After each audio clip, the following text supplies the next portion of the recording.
I'm gonna go ahead and assume that this game has us by the testicles.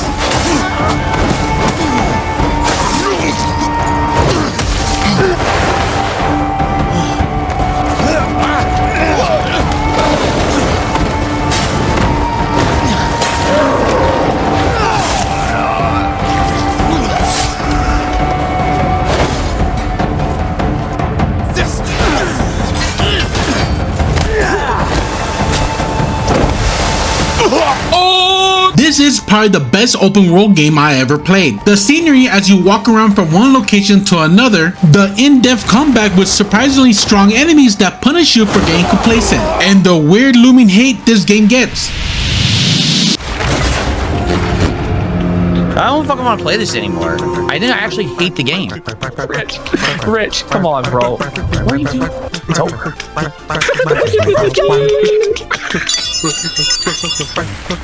What am I playing this for? No, really. What am I playing this for? You have to put this thing. You gotta put that thing, the blue floating thing. He has to grab it with a tether and put it on that wall. Nice camera angle.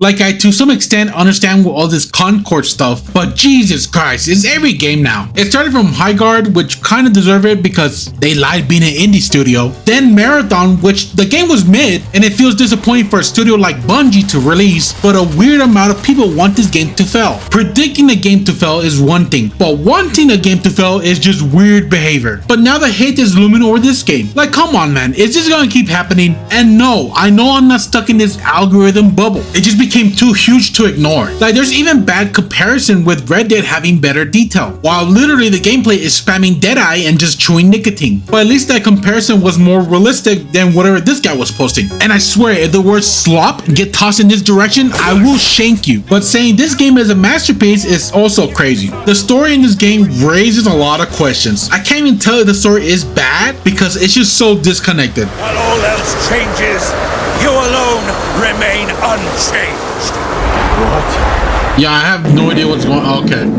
If you got mad that I showed you a cutscene out of context, this whole game is out of context, I swear to God. What I'm trying to get at is that criticism is okay. I know, what a crazy take, but I swear, I feel like the gaming community just become way too reactive as of late. Because if a AAA game is not a slam dunk, people want to blow up the studio. And it's not that I don't understand. My used to be favorite franchise is on fire right now. And just sometimes you gotta accept that it's not created by the same passionate people anymore.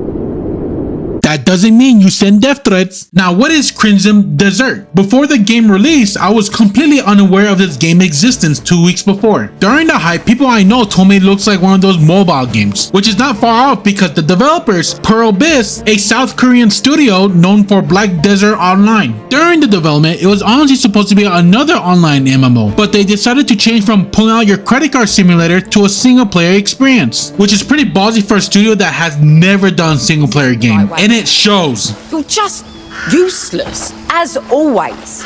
And even though the story is iffy, the combat is honestly cinema, dude. With cool semi-deep combos, and if I were to relate this game to anything, I would say Shadow of War. And if I were to show my age, I would say Prototype and Infamous. You could literally sumo wrestle people, throw them around, literally grab them and just shank them. And you could chain mix any of these moves. And even though I haven't mastered it, but damn, you could really stun lock bosses if you do it well. And even weapons have their own moveset. You begin with a sword and shield, which is a great mix of defense and offense. Or you want to throw defense out the window and just dual wield 2 swords. I honestly don't recommend it because if a mini boss pulls up, they're gonna eat through your stamina. The spear is, however, right now my favorite experimental weapon. It has great crowd control, but what makes it fun is the amount of runes I could put on it. And let's just say anything I hit with this dies instantly.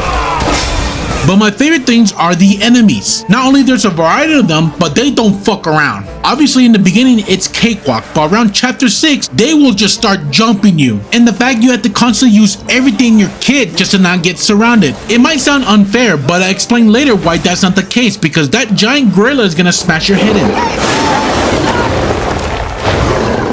Oh my gosh! Okay, okay. Uh-oh. Ow, ow.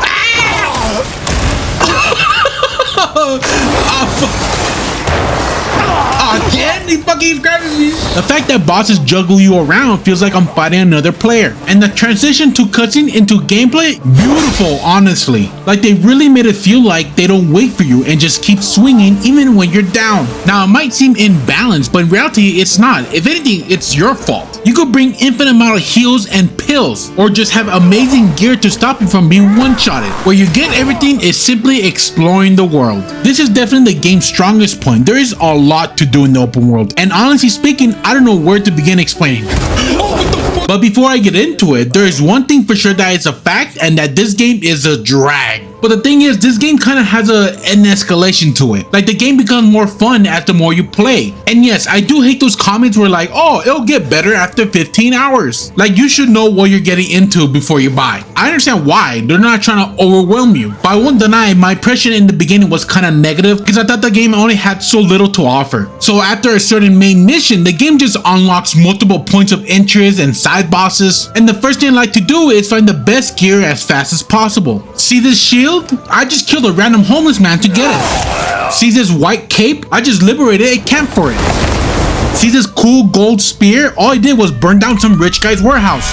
But apart from collecting cool equipment, there's mounts, resource collecting, farming, cooking, crafting, finding recipes, house decorations, clothes decorations, puzzles, challenges, small mini games. I also found this weird green ore. I don't know what it is, but it's making me feel dizzy. There's even bank investment. Like you can put money in a bank and get increased money in return. But be careful, there's a scary boss called the tax collector. Never engage with him and run on sight. And the result for the insane amount of content there is, it's not surprising people call it Black Desert offline. But to some extent, there is some fluff. Scissors loses to rock. I lose. Fuck! To which it's also not surprising people also call it a podcast game. Hell, I even watch my favorite podcast as I explore the world. So to talk to him. But I'm still going to give it to them because I just enjoy just exploring the world. My most memorable experience is finding this weird guy dressed like a boar. Basically, Man Bear Pig. Oink, oink.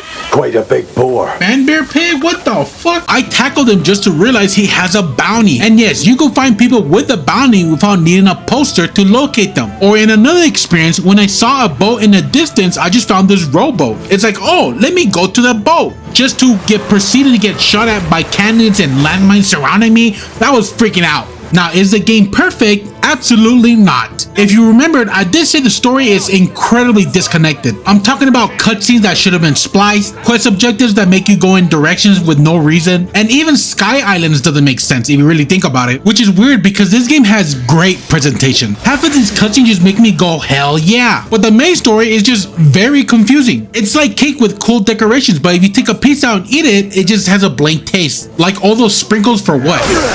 And even most side missions are like that. There's one side mission that's identical in each region. You play like a detective where you have to solve a crime, talk to the people involved, then gather back all the information to the person who's leading the investigation. Then it just becomes a small mini game where you have to remember what each person said and just say the right dialogue. There's no failing this because you have infinite retries. And after a few tries because you forgot the NPC names, you meet the one responsible red-handed and beat the crap out of them. And yeah, you saved the city! And I can't believe in the year 2026, I'm playing a game in 30 frames. I know some people don't care, but my eyes burn while playing the first 10 hours. And just a heads up, I have the Xbox Series X. And I'm not trying to show off, especially after the price hike, but this game really pushes my console. In some session, my console sounds like a V10 during a big battle scene. But honestly, one consistent issue is the lighting in the game. In any dark area of the game, if any light source move too much, it just leaves a weird trail. This is why I try to avoid nighttime because it becomes way too noticeable. Also, don't bother playing in performance mode. I just refuse to even bother showcasing it. Lastly, this is not a con, at least for me, but other people express this in that people think that they stole mechanics from other games. And I'm thinking, is that a con? Shit, I wish they took a little more from Monster Hunter when it comes to the food, because this looks like fecal matter. Obviously, if it's lazily slapped on, then yeah, you have an argument. Especially when it comes with the story with the floating islands. They definitely took that from Tears of the Kingdom. Like, it's so obvious. Hell, you can replace Cliff with any NPC and nothing will change. And before I close up the video, I want to talk about how people don't have the right expectation. Like, has any of you guys done any research before purchasing? Some of this negative review should not exist. And this mindset reminds me of a clip from a streamer once said, and then What if you just don't like Marathon? Well, obviously you chop your own dick off. That's the only solution. What kind of a question is that? If you don't like something, then don't fucking play it. But on the other end, I don't want to be positively toxic because I did have a longer list of issues with the game, but I had to cut it out last minute because the amount of post patches they've been releasing is astonishing. It honestly puts some lifesavers into shame by how fast they introduce new updates. But I'm not gonna give them a compliment because if you have a lot of fixes coming in, they should have delayed it a week or two to implement them. I just hate that we live in a time where we let companies get away with this. And it's honestly because how tribalistic the gaming sphere past the cough era. So it feels like we're ignoring what matters for games. Take this game for example, which it has the most horrendous combat I've ever seen. The character model looks uncanny valley and the story being below mid. But the real reason it's failing is because they're lesbians. People who post content like this are so retarded, dude. But God forbid you actually give critical feedback because then you be called a homophobe. Look, gay people don't scare me. You know what scares me? Is that haircut. I can really extend this topic, but honestly speaking, I'll be talking out of my ass at that point. In total, the game is great. Yes, it's rough, especially on console, and the current gaming community is definitely not changing anytime soon, so I shouldn't be surprised. Some people are just passionate or just angry. I don't know. Some people just want to be haters. All this is to make sure to do proper research because it's easy to get into the hype train, then be disappointed. I did my own research before purchasing and I did not regret my choice. And I wish I could say that for my other games, but whatever. That's for my next video. What? But apart from that, like, subscribe, and have a good one.